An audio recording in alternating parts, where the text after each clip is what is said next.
Yana bir bor assalomu alaykum hurmatli azizlar. Mana bugun 7-avgust 2025-yil Sankt-Peterburg. Ishdamiz, ishlarni boshlab yubordik. Patsientlarim mana lecheniyalarni boshladik. Kechasiga aytdim, ertadan indindan kuzatib borasizlar deb. Mana bu o'g'lim allergik yo'tal bilan постоянно davolanadi, hobillari bor deb aytganman. Xronический обостренный bronxit lyonkixlari stadiya обострения remissiya berib turadi.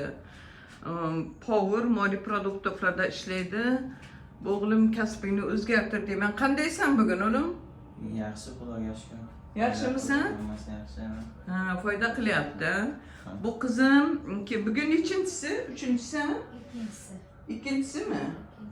Bugün mana ikkinchisi. Bu qizim psoriaz bilan aytdim. Bu ham послушник bemorlarimdan, patsientkalarimdan qizim.